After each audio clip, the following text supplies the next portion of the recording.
Yooyyaa babaaroo fafayyaa nageenya sanbadhaadha daadoo bosona anu bilisa sanfaafata waariyoo waaqotti qophiitaan qopheessanii dhiyeessaa kun nageeshoo mu'aa TV irratti torbaantu guyyaa tokko sanii dhiyaatu qopheessan san jaalattanii akkasuma mallee karaa nagee miidiyaatiin karaa yuutuubii illee hordofuu dandeettanii TV mu'aallee gubbaan hordofaa har'allee keessummaa tokko sanii qabadhee dhiyaadhee jira keessummaatii waliin wal san barsiise achiin duubatti gargaafiif deebii dabarra. Maqaa isaanii cuftiin beektan namni hedduun hin beeku waan ta'eef maqaa guutuu deebi'an kaasu yoo taayitilii ta'e malee faarfata jedhamoo Biraazer jedhamoo Paaster jedhamoo obboleessi kiyyaa Kaffiyaaloo Tufaa waliin as jirra Kaffee bakka nagaan dhufte. Galatoomii sarguu guyyaa guddoo gammadee adda dhiyeenya kana qardiqoo miidiyaa irraa buute turte. Miidiyaa dhiyoohan miidiyaa gubbaa jirti yaada karaa aaraa tokko dhibii waan dhufteefi yeroo gabaabduu si beeka ammoo akka malee dheertuu si beekna fakkaata waan hedduun jechuudha. Guyyaatota Yesuus Kiristoos illee beektaa Yesuun gaaf tokko ilma namaatiin biyyittii eenyu jetti jedhe waan namni siin jedhuu jira waan waaqni siin jedhuu jira waan nuti hin jettuu jira ati eenyu nuuf hin jetta. Ani Kaffiyaaloo ilma Waaqayyooti. Kanuma Kaffiyaloon namni gara fedheensi gochuu danda'a akkuma argitee kun Irmiyaas hin jedha kun Musee hin jedha kun Eliyaas hin jedha kun Eelsaa hin jedha. Isin hoyyuu naan jettu jennaan Phexros deebisee ilma Waaqayyooti jedhee anis ilma Waaqayyooti. Kanaaf ilmi Tufaallee ilma Waaqayyoollee. Ilma namaatis ilma Waaqaatis.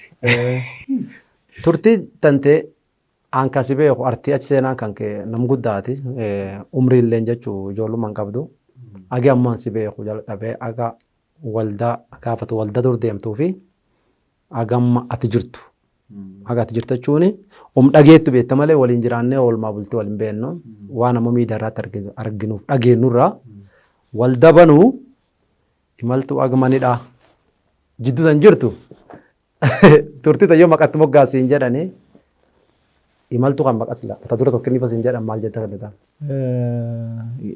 yeroo ani itti hojjetamu itti hojjedhe sondaan yeroo itti hojjetame jedhee kitaaba godhanii mata dura itti moggaasiin jedhan yeroo Kaffiyaaloo itti hojjetamu jennu moo itti hojjete jedhu itti hojjetame. Very good. Waldaa gara alimganaa natti fakkaata kana jamu jamu yoo sorte akkuma dhaabbatee jiru moo eessa jira waldaan sun? Waldaan inuma jira nuti waldaan jirre malee waldaan inuma jira dhugaa dubbachuudhaaf gaafii kana yeroo baay'ee namoonni baay'een karaa garaagaraatiin yeroo barreessanis yeroo gaafatanis nan argaa. Waldichis waldaa salphaas miti waldaa cimaas waan hundaan kan wannoodha utubamee waan hundaan ijaarramee kan jirudha. Kanaaf gaafii uuma dhugaa dubbachuudhaaf garuu warroonni waldaa jiran hundumtuu walduma waldaatti itti dhiyaatutti qabamanii tajaajilaman. Waldaa jechuun kan addaraasha sanii miti namoota. Addaraashichi hin jiru. Addaraashichi namoonni hin jiru. Waldaan sun immoo wannoo jedhu tokkoffaan humnalleedha. Dhugaa dubbachuudhaaf bakka sanitti immoo hojjennu bakkicha namichi kiraa nu kireesse sun qarshii 100 kireessa ture 70 godhe. Kuma 70 immoo walirrattis duullee maqaas tol balleessinii immoo namnis waan kana wannoo jechuu hin danda'u. Anis immoo adeemsi kee xiqqoo gara poolitikaa kana baay'ee achi xiqqoo bichaa miti baay'ee manitti deemee waldaa sun baguu ban jettamu amma yoo deemte laaltu otoo banuu baadha jetta. Ani wanti itti gaabbu takka hin qabu. Waayizawee dogongora kiyyarraa anis nan baradha namnis hin barata. Maal hubadhee namni tokko badii bool wayii deemuu fi dirqam boolli sun hin bahu hin qabu nama achi dhufee loodeeffachuu malanii. An achi dhufee waan ta'eef yoo fedhan na gaafadhaa jedha. Kanaaf amma yeroo gaafas namni akkasitti iyyee Kaffiyaaloo waan sirrii godhuutti hin jirtu jedhu sun yoosi sirrii ta'uu fakkaachuu danda'a. Ammoo dhuguma sirrii hin turre kufaatum ture itti amanta waan sun turtisu. Sirriinis jira kufaatiinis jira. Waayizawee ani qaamni dirqisiisu tokko illee hin jiru. Faaloo ani waa'ee koo mul'aalus yommuu yaadus ani waan namni naaf amaniif hin jiraadhu. Waan ofiitti amaniif hin jiraadha. Akkuma amma duratti siin jedhe san Phexroosiin nuti in kuftaa jedheeni miti karaarraa maqxaa. Lukkuun iyyin sadii nama hormatta. Yoo deebitu garuu jedhe obboleewwan kee cimsita gorsita dhaabda akka keetiif akka hin kufne argitee. Yeroo tokko nama Waaqaa Awtaaruu Kabbadaa faarfataa Awtaaruu Kabbadaa baay'een jaalladha.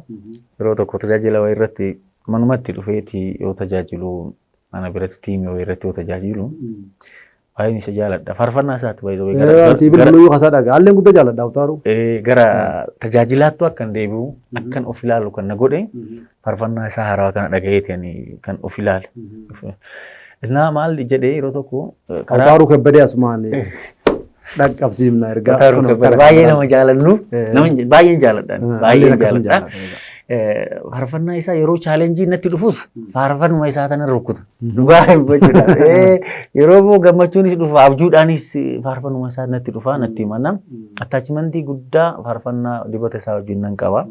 Baay'een jaalladha kanaaf nan kabajas. Innaa maal jedheen karaan ati itti deemtu sana baruudhaaf jedhe nama achi gahee deebi'u gaafadhu ammas achi deemu ga'umsi irraan eeggamu jedha. Achi nama akkas jedheen. Awtaaruu jedha. Isa Awtaaruu jedhe.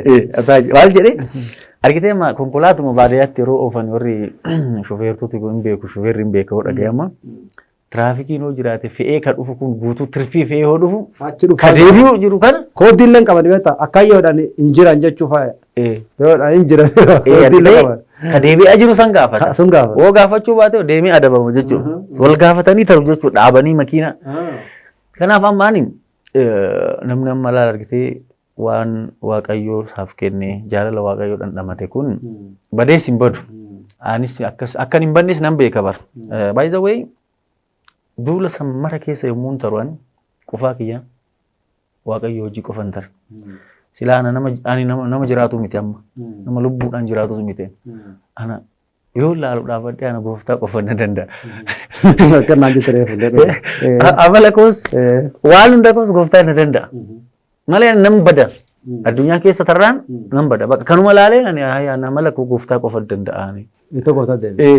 Jedhe kanaaf namoonni laala argitee ittis gaabbuu dandeessa ittis kan hin gaabbine jira kan sirriis ta'ee jira kan sirriin taanes jira adeemsa keessa. Amma fakkeenyaaf argitee namoonni siin hubanne jechuun ati dogonkorte jechuu miti ka tokko tokkotti bar yeroo tokko tokko argitee namni hunduu siin hubanne jechuun gooftaa Yesuus bar addunyaan tun bar gooftaa Yesuus maaliif fannisti yommuu laaltume gooftaa Yesuus Kiristoos kana beekumsa addaa qabatee dhufe bar wanti isa fannisiisu tokko miti dubartii gandaa gudeedee miti bar saamees miti bar waan ittiin kadhate kafalaa jedhee waan tajaajilaa kafalaa jedhees miti wanti isa akka fannifamu isa godhe maaliin beekumsa haaraa qabee dhufe. Mana qulqullummaa kana maal godhaa jedhe diiga nan ijaara guyyaa sadaffaatti jedhe beekumsa haaraadha baay'ee isaan lolsiise ka argitee aadaan barre argitee seeraan baramne barumsaan baramne akka aadaa Juwishiitti jechuudha. Sanbata yookaan immoo guyyaa ayyaanaatiin nama fayyisa.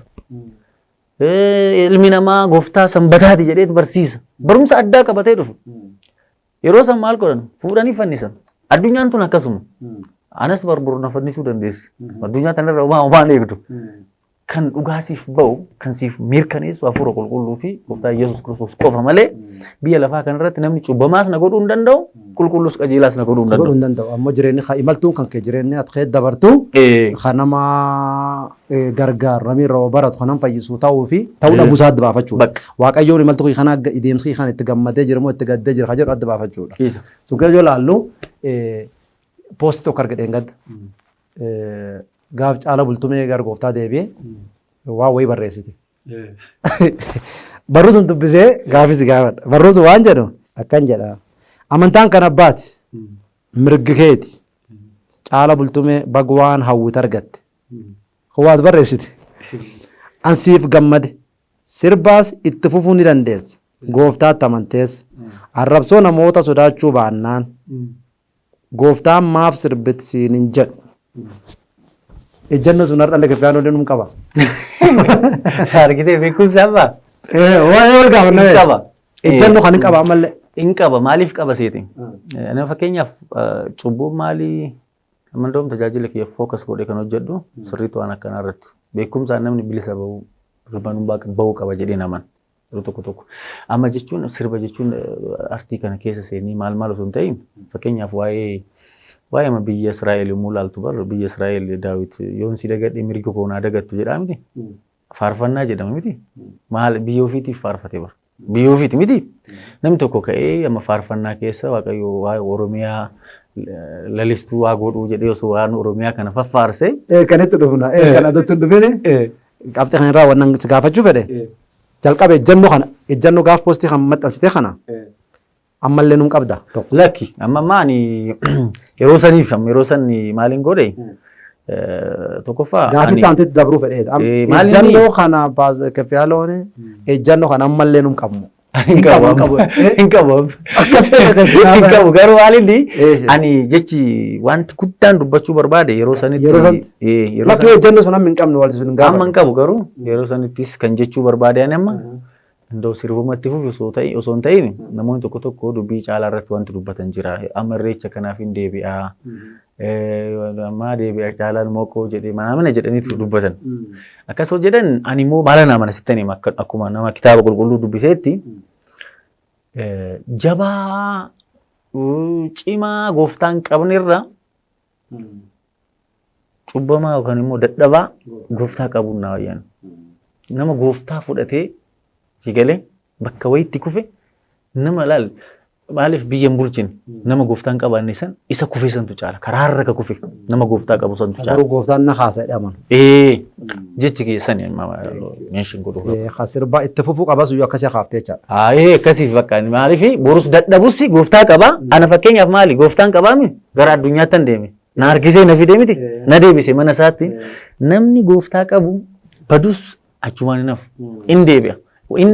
Inni dursa gooftaa qabaachuu akka qabu isarratti bu'uura isaa faawundeeshinii isaa ijaarrachuu. Waan kan kaasee fi gaafii yoo sirbi cubbuu ne dhukuni akka malee ishuu ta'e haa.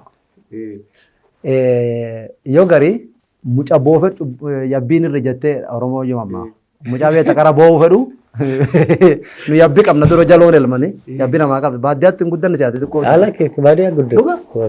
Diimannaa akka kun ijoollee magaalaa si fakkeessa garuu. Lakki akkasuma adeema baadiyyaa. Amma yabbii yoo qabnu Oromiyaa keessa. Yabbii yoo beekta innillee naannoo dhufedha namillee naannoo kaan elmataa wal qabdanii mitire. Yabbiin dhuftee miilli irra hojjetti. Mucaa qara beekta qabu jibbuu jiru. Ha boo'uu fedhu. Akka jechuun mucaa boofee dhabbii irra jetteedha. Amma waan sirbaatiif waan faarfannaa hayyoo ka'u warra cubbuu mitii gonkumaa jedhuu jira. Warra ha cubbuutiif ha cubbuun ta'inii jira jedhuu jira. Warra akka hiyya haammoo cubbuu ta'uu baacha isaatu qoradhu Yesuus iyyuu faarsee hin finde jedhu akka hiyyaa jira. Kunis taandi kiyya. Yesuus iyyuu faarsee narra dhumee inni cubbuu miti isaa dabruuf yeroon kanaatu nan geenne kana hin finde. Ishuu iyyuu godhuu warra dhuu jira. Warra kan sadeenam walti fiduu fi muca boofee hedduu jira. Hayabbii irra jette. Dhigalee so dhaloota qarayyuu akkam fitta gubbaa jechuun ha cubbuu kana amma itti himteem gana ha biyya cubbuu miti ha biyya sirbetteeni biyya dheseene dubraan keessa ba'a. Dhigalee ma eessatti akka dhaabu hin beektu waan biyyi lafa akka itti lixxi beektu malee karaa baatuun hin beektu. Egziit hin qabdu yeroo baay'ee yoo gooftaan keessa hin fuudhin karaan isii wal maka xaxaadha. Biyyaa sirbettee lixxee achuma karaa deebituun hin beektu. Kanaaf ani xiqqoo riski nam dhaloota achitti jajjabeessu guddoo soda waan qabuuf dhalooti amma ammayyuu bari cubbuuyyuu jedhamee warra lafa caalaa namni sirbi dhageeffatu warra mane. Wanni kun yoo hedduun ka'a. Namni ati beektu hedduu namni an beeku fi personaali an beeku hedduun yoo sirbi nama sheeru godha arga. Ishuun kun akka malee xiqqoo wal xaxaa waan ta'eef keffaaloo yoo deebi'e ejjannoo kan waluma fuudheetum sirba walumaan deebi'ee dhiisee dhufee waan jedhe beeku fedhee. Lakki akkuma jette sana nama kana booda isuma faarfadheetuun fixuudha yeroo hin qabu faarfannaadhaaf hin geechu. Faarfannaaf hin geechu. Gan torbaadhaan hin geechu. Isatti fufaa garuu maalinni warroota asiinis dogongoran fakkeenyaaf amma gammadaa olaanaaf interview kiyyaan meeshiin godhee konsertii yeroo tokko laalee tureeyyu sirbi cubbuu qabu kan jedhudha. Asumaan an deebi'ee hin jira obboleessa koo atis deebi'i yeroo sirba bilbilaa mina laalalla egaa sanii argitee warroonni faarfannaadhaan hojjetan hundi amma gara sirbaattis xixiqqoo sisiiqan. Kan hunda'u waldaa qulqulloota saba waaqayyoolee dhiifaman gaafadha kanaan. Maaliif namni ilaala argitee beekumsa haaromsaa deemta beekumsa jijjiiraa deemta beekumsi hin ka'a hin kufa miti kan jijjiirta uqati ishaaral jedha miti kanaaf argitee beekumsi hin kaleessa beeku ana nan baasne hin deemsisu dhugaa dubbachuudhaaf amman bilisummaa fi nagaan ani qabu amma anatu beeka yeroo xiqqoo itti sirbetan ammoo ilaalu nagaan qabdu nagaan dhugaan Kiristoos bira jira dhugaa dubbachuudhaaf fakkeessitee suufii miti nagaan suufiidhaan hin lakkaa'amu meeshaa hin godhamu yeroo baay'ee amma suufii uffatee baay'ina namaatiinis biyuudhaanis miti nagaan Kiristoos qofaasaa nagaadha. Kanaaf ani kanatu naa galee wanti naaf gale kun kana waan ta'eef argitee namni baay'een harka si rukkutees si hordofees si ilaalees ati keessi kee nagaa dhabnaan argitee kufte jechuudha. Milkii jechuun nama baay'ee of duuba oofuus miti. Laayikii baay'ee argachuus miti. Hordoftoota baay'ees jaalattoota baay'ees nama nu hammatu nama harka nu rukkutu baay'ee argachuu. Wanni nama hedduu boollaan naquu jiru kan jedhee yaada. Ati yaada akka yaate waan karaa sun keessa illee hedduu dabartee fi na gargaaruu dandeetta. Tokko gaafa waan Kiristoos kan ka'u tokko an sirbu barbaada dheen ba'u jalqaba. Qabsaa ta'ee haa. Nama uummataa quuqama jedhee hootishu godhee dibbees kaan keessa wasirba. Sii galtii yoo. Jedhee gaafa achi lixee addunyaan tuyyaa kan qabadhe akkuma qilleensa reebuuti. Dubbii waaqammoo waan jetti ogummaa cuuf caalu ogummaan jalqabeedha. Waaqa sodaachuudhaan dire. Ogeessii hin jechuu akkasii. Nama waaqa sodaate. Yeroo Profeesarii PhD dhibbaa walirraa tuultee sodaa waaqa keessa hin jirre gowwummaa jechuudha. So wanni biyya lafaati gowwummaa kan beekumsaa kan ogummaa sodaa waaqaati.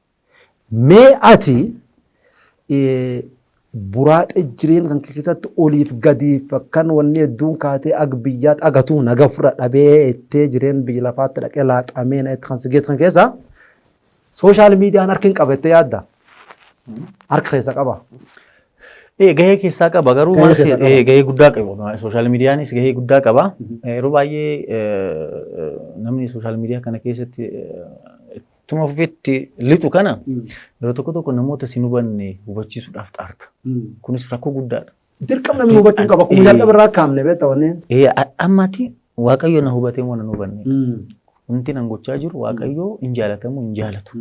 Waaqayyo jaalannan atis jaaladhu. Atiif Waaqayyo jaalannan addunyaan marti diddu atiif Waaqayyo goonaan wanta san Waaqa birattis ittiin kabajamta gaafa dhugaan lafatti baatus ittiin kabajamta.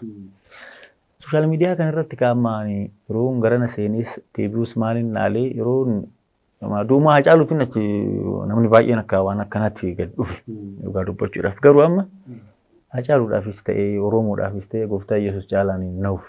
Garaan laafuuf wanti naa gale. Dadhabee deemee ilaalee kaan gammachiisuuf asiin deemta. Artiidhaanis deemta. Kaanis warra saba biraa arrabsuudhaan mina. Garuu kun eenyummaa Oromoos miti. Saba biraas fakkeenyaaf amma argitee sabuma biraa maaliif jaallaale jedhee onnoo jedhe achiinis deemi asiinis deemta asiinis garuu yoo laaltu Oromoodhaaf jalqaba gaafii poolitikaa deebisuun dura wanta hundaan dura gooftaatu barbaachisa. Jaartiin takka dadhabduudha mandara wayii keessa jirti. Intarvii afaan Amaariffaarra godheera. Jaartiin dadhabduu wayiiti mandara wayii keessa jiraatti. Namoonni naannoo sanas baay'eedha. Achi mootichi yookaan hoogganaan biyyicha bulchu akka muummicha ministeeraa jechuudha. Maali godhuu fi uummata naannoo sanaatiif gaggaafadhaa koottaa jedheetti ergamtoota isaa yookaan immoo kaadirii minamina kan erga kun. Deemanii gaafatanii kun bishaan jedha kun mabraatii ifaa jedha kun daandii jedha. Hunduu gaafatee dhufee daandii jedhanii kun immoo ibalu immoo bishaan jedhee kun immoo mabraatii jedhee kun immoo aspaaltii jedhee maal jedhanii itti deebisan. Jaartii takka bira deemanii jaartattii bira deemanii gaafannaan maal barbaaddaa jedhanii jaartiidhaan. Anumaan barbaadu jettee ani inni nuti bulchaan biyyaa kun muummichi ministeeraa dhufeetti inni mana kiyyaa dhufu isan barbaada mana koo dhufu itti naa himaa jette. Achi deemaniitiin mootii sanitti itti himan. Mootiin sun achi bakka guyyaa akkanaa waan hin deemuuf jedhu karaa sirreessaa mana ishee haaromsaa bakka nan itti bulu mijeessaa shaaworii galchaa ibsa galchaa maal godhaa jedheet mijeesseetu jaartii san bira deema. Argitee Oromoon isaa amma jiruun isaa hundu akka mijatuuf mootii isaa Yesuus Kiristoosiif harka kennuu qabu. Inni dhufnaan gaafiin poolitikaan deebi'a. Inni dhufnaan gaafiin daabboollee deebi'a. Inni dhufnaan gaafiin afaanillee deebi'a. Maali gooftaa Yesuus barsaba itti dhalate keessatti yommuu barsiisu afaan keenyan nu barsiisii jedhanii ni miti. Baay'inaan afaan san waan dubbataniif inni afaan saniin barsiisa. Osoo amma Oromoo jidduu dhufee afaan Oromoon barsiisa argite. Argite kanaaf maal inni gaafiin kee ati waan dursuu qabdu yoo dursite hin deebi'a jechuudha. Kanaaf kan dursuu qabu gooftaadha jechuudha. Gooftaa Yesuus Kiristoos. Isa. Thank you so much. Hanga fi tokko gaafadha. Amsaatiin allee kee dheerachuu jirti. Hordoftoota daawwattooti qophiteennaa haasaa keenyarraa akka barachuu jirtaniin dhugeeffadhaa maan jennaani. Kefyaalooni haasaa waan irra jaaladhe bilcheessitee ittum qaqqabdee haasofta. Habijjitti gongoreettuullee gongoraa naasirri jettee ittum qaqqabdee haasofta. Waan natti tolamumaani qabxi sun keessa hin baatu. Qabxi irratti haasofta keessa reefullee hojii waliin dhufti sitti himee jira miti. Haasaa isaa irraa akka barachuu jirtaniin dhugeeffadhaa. Kiristootti cufaa barbaachisaa waan jedhaati. Waan sooshaal miidiyaa wannan gulhaaseef kana. Sooshaal miidiyaa nagbar keessa qabaa. Misiyuus godhuu dandeenya yoo garii amma akkasuma qoy dirqama wami garaa yaadni cufa Facebook ittiin ba'uu qabna waan jedhaallee tokko gaafii natta. Poostiin nam gari haat laaltu waan hin beekta gara kasaa gungumaan fa'a. Amma tokko magaala fa'aa deemtu bade fulaantu namtu adarsiisu baate. Itti dabartaa miti kun yaadu mataa. Silka qabda ittoo mataa yaaddu cufaa sirrii yoo ka'ettee. Si balleessa. Baay'ee akka waldaattis akka saba waaqayyoottis ani wanti hin gorsu asirraa. Yeroo muuxannoo keerraa waaqayyoo wajji yeroo dabarsuu barbaaddan bilbila keessan of jalaa fageessaa. Dhugaa dubba amma fakkeenyaaf bilbila iyyuu bilbilaan kitaaba qulqulluu dubbisuu hin qabu jedhee namana namni. Maaliif rigtee addunyaan dhuftee mana kee galtee jirti yoo kanumaan. Ati kophaa balbachuu fadheettaa kuni foloweriin kee ati nam kum jaatama waliin manaa galtee jechuudha. Mana galtee tiiktookiidhaan kilabiin sii dhufaa. Kilabiin sii dhufaa. Kwaasiin sii dhufaa. Kanumarra addunyaan laala argite akka gooftaa hojii hariiroo hin qabaanne kanarra feetee sii fiddee manatti sii kenneetti argite. Kitaaba qulqulluu dubbisuuf bante miiseejni sii seena tasa telegiraam yookaan waatsaap yookaan. Miiseejii banuu fettee sabbar zeena bireekingi niwus jedhee wasisseera. Facebook breaking seente break taate baata. YouTube itti lixaa. Maal gaata kanaaf maal inni completely dhugaa dubbachuudhaaf boqonnaa guddaa kan qabu bilbila kana namni ofirraa fageessee sa'aatii 2-3 gooftaa hojii yeroo fudhate yookaan dubbisee yookaan kadhannaadhaan inni nama eebbifamaa. Hafuura kan waaqayyoon sirraa ta'a. Tisu. Ameen ameen. Dhugaa haa jennaani akka faaloon kan jedhaadhe namni eegu hin jiru. Saffisa ittiin haasaa turtee fi sochii kan keerraa yookaanu. Baay'isawee jechuun yaadee kan hin beekamita. Because amma bilbilaaf kaatii waaqayyo waliin jedhaa namni hin jiru maal jennaani yeroo gabaabduu kanaatti sirballee cubbaaftee. Wanti hin beekee balleesses jira. Sooshaal miidiyaa kanarra maaliif ergitee namoonni siin hubanne kana yoo wanni hojjettu isaan wajjin atakaaroo morka seentasa. Morki siin barbaachisu. Amma wanti naa gale maaliif wallaalaa hojjete deebitee wallaalaa hin taatu. Dadhabaadhaaf akka dadhabiinsa isaatti deebiin deebistuuf lasanaaf inda sinfannoo haa mallasalla jedha. Argite yeroo nama dadhabaa waanuma yeraa waanuma oo nyaattus sarpiraayiz ta'e oo dhugdus oo taaksii qabattus sarpiraayiz nama ta'u wajji gadi buuteen daganaa wanta akkasii keessa seenuu hin qabdu. Kunillee waan akkanaa waan ta'eef kunuu akka badiittan ilaala ofirratti ani dhugaa dubbachuudhaaf saba waaqayyoo an dhiifaman gaafadha. Bakka hin barbaachisu garuu argitee yeroo tokko tokko immoo namoota hubannoodhaan sii gad jiran argitee beekumsi kiyya kun namoota hubannoodhaan naa gad jiran kana yoo hin miidha ta'e maal laa godha beekumsichi sii galee yoo ittiin fayyisuudha dadhabe. Kanaaf dhugaa dubbachuudhaaf kanallee sirreesseen kana booda namoota laa argitee aannan itti wannoo jettu jira. Aannan umtuu hin jiraami. Kalafee nyaatu jira. Kalafee interviiyuu tokko irratti Pastor Kaasamuun waliin gootan si'a. Fi lijaare dilleen achi gabbaatanii naan tasgabbooftaniidha. Jawaarillee dabalate. Dhiirota dhaatu hojii. Manidhaa sun qeesii jira xiqqoo harka nameeqa. Lakki. Wanni sun maal jechuun haasaan isanii manidhaatiin duraa gootanii fi hidhaan booda gootan xiqqoo akka malee addunyaa. Maani onnis waan sun godhu waan achi practically jireenya keessan irraa baratanii jirmoo. Laki ka isaanii ani hin beeku Hanqina. kiyya garuu adeeffadhu. Kiyya maal seeti? An dhugaa dubbachuudhaaf addunyaattiin seenee deemee jechuun garuu gooftaa gane jechuu miti. Gooftaas nan qaba ture. Gooftaa hin gane. Garraamummaa kiyya qulqullummaa kiyya nama amanuu kiyya kana guutummaan guututti qabeen poolitikaa Oromoo kanatti seene.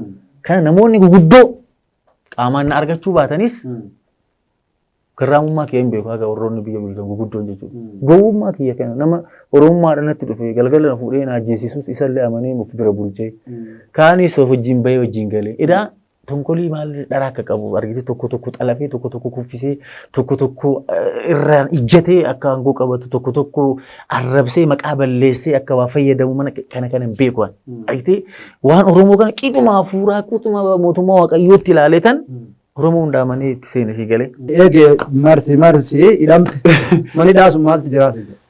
Homtu hin jiru gooftaa jira na wajjin.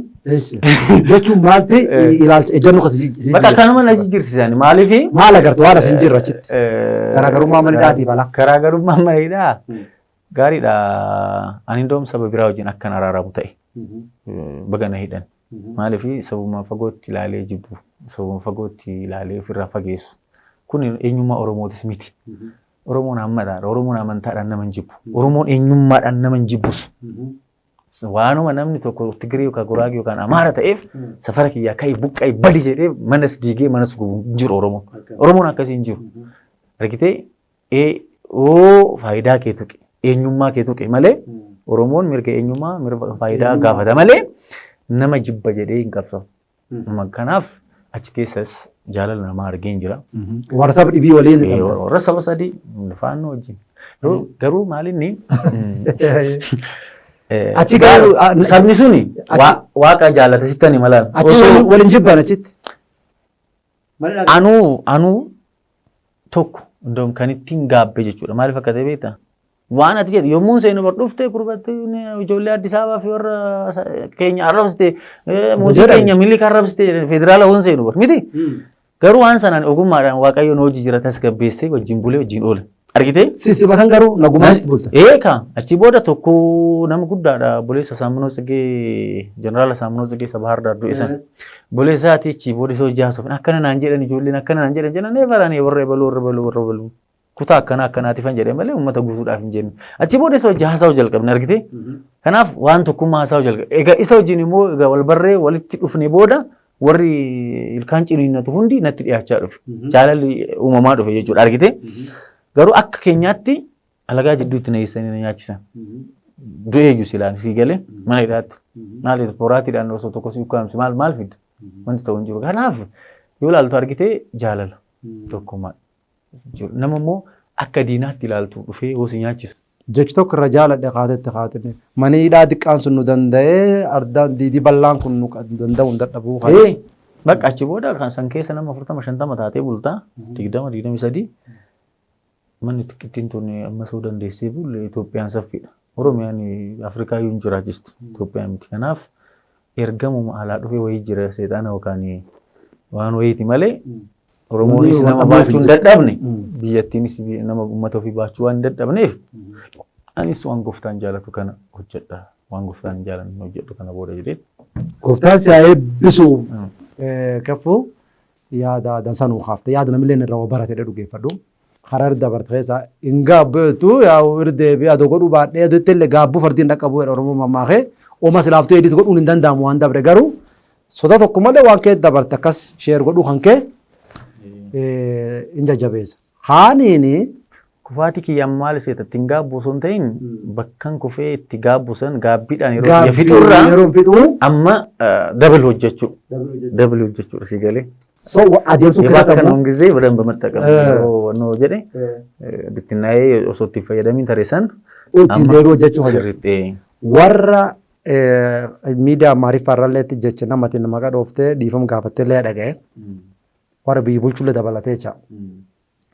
Yeroo tokko tokko amma miidiyaa immoo waan miidiyaa karaa hafuuraatiin dhaabate wanni cufdaan gaaffii qaba ammoo waan siyaasaa asirratti haasa'uu fi miti.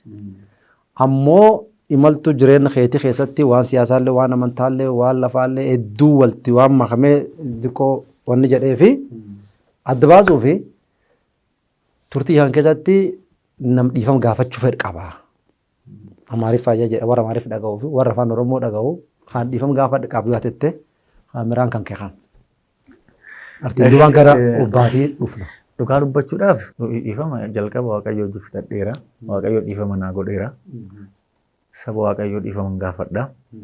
Afaan Amaariffaatiin yeroo baay'ee gaafadheera. Sabni Waaqayyoo akka dhiifama naa godhu nan amana. Argitee garuu dhugaa dubbachuudhaaf immoo tangible wanti ta'e jira. Magaalaa kana keessa Oromoon mataa ol qabateera. Finfinnee matana keessa dhugaa dubbachuudhaaf.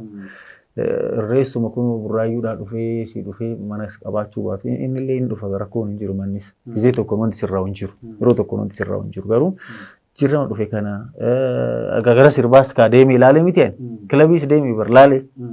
Kilabummaa dura Oromoon birrii kafalteeti sirba afaan Oromoo bansiisti.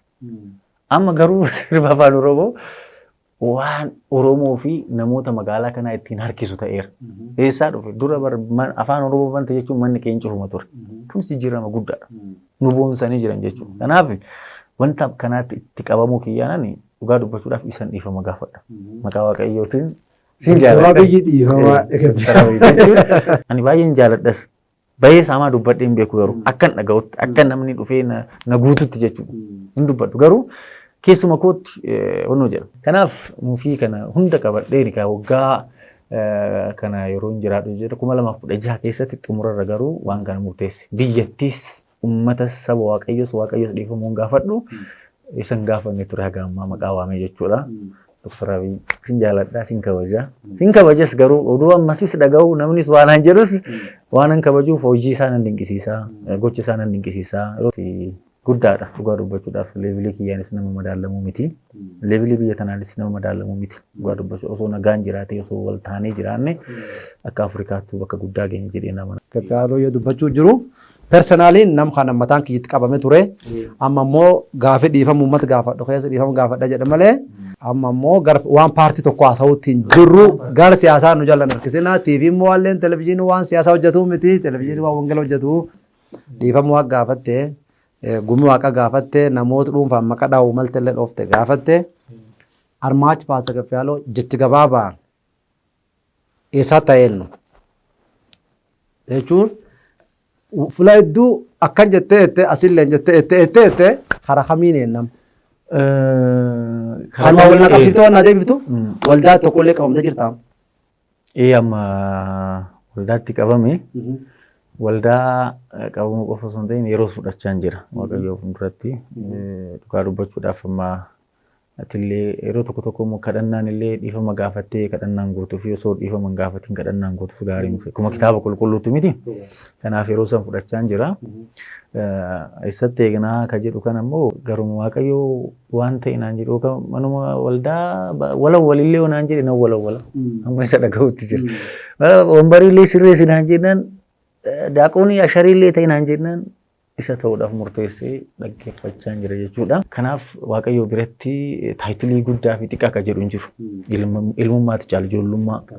Kanaaf ilma isaa taatee ijoollee isaa taatee teessoos qabde maayikiis qabde wambariis walawwalte mootummaa Waaqayyoo keessatti teenshinii ati keessa keetii fedha keessa keetii kaatee ittiin hojjette Waaqayyo waan laaluuf isaan badhaafamta jechuudha. Thank you. Kanaaf garan hin beekne hafuurri nagees eeguu jira akkasitti waaqa dhadhaa waaqa dur turaa. Thank you so much. Galatoom. Bisaallee dhugaa kadhumaati amma nageeshoo. Hordoftoota daawwattoota qophii kennaa qophii keffiyaaloo tufaa waliin goone sa'aatiin nu daangisaa waan hedduu gaafii qopheeffadhe qaba. Ammoo waan qabxii ijoo isiirratti asofne jiraadhe dhugeeffadha. Yeroo biraa immoo qoomii dhibu Waaqayyo waliin nu kenne karatti wal agarru hin beeknu. Jabaadhii alleen yaadalleen taanaan waaqa walii kadhachuun taanaan waliin jiran kun nam jajjabaan tokkollee hin jiru. Jabaan nu gargaaruu jira malee. Wanni guddoon jaba sun tirkachuu dadhabbii fi amanu jabaa tirkachuudha. Jabaa ta'e hirkannu Waaqayyoon nu gargaaru hordoftooti qophii teennaallee cuftinu waan daawwattanii fi qophii teen daawwattaniif galatooma sin jedha. Televizyiinii immoo daawwadhaa, nageeshoo daawwadhaa, yuutuubii keenya nagee miidiyaalee seenaa sabskiraayib godhaa. Achumaanii qophii yeroo yeroon hojjannee gadhiifna akka san dhaqqabu sabskiraayib godhaa, foloo nu godhaa karaa kanaan walta chaana sanin jedhaa. Atilee aga istuudiyoo waan dhuftee yaada dansa kan nu dhiyeessiteef galata guddaa qabdaa sin jedha ulfaadha. Thank you. Ulfaadha ta'u. Ayyee. Thank you so much. Ayyee.